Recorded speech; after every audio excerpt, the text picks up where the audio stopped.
తీర ప్రాంతంలో రక్షణ గోడ నిర్మాణానికి కేంద్రానికి AP deputy CM Pawan Kalyan ప్రతిపాదనలు చేశారు.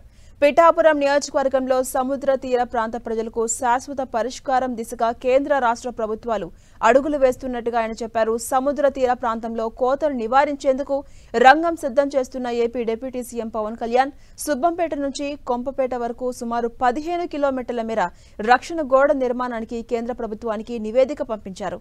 రక్షణ గోడ నిర్మాణాన్ని ప్రభుత్వం సానుకూల దిశగా పరిశీలించినట్టుగా చెప్పారు.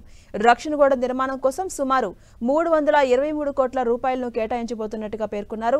కేంద్ర ప్రభుత్వం ఆధ్వర్యంలోని జాతీయ డ్యాం భద్రతా అథారిటీ ప్రతిపాదనను పరిగణలోకి తీసుకుని పరిశీలిస్తున్నట్టుగా పవన్ కళ్యాణ్ ప్రకటించారు. కొన్నేళ్లుగా సముద్రం కోతతో స్థానిక మత్స్యకారులు ఆవేదన వ్యక్తం చేస్తున్నారని తెలిపారు పవన్ కళ్యాణ్.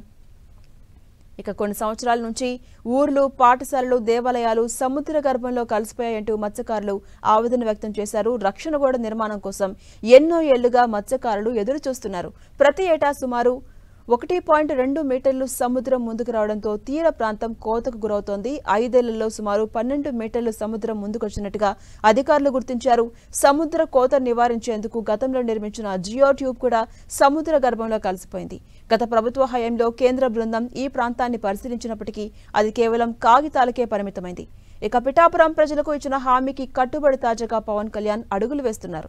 దేశవ్యాప్తంగా తీర ప్రాంతాల రక్షణ కోసం కేంద్ర ప్రభుత్వానికి ప్రతిపాదనలు పంపించారు డిప్యూటీ సీఎం.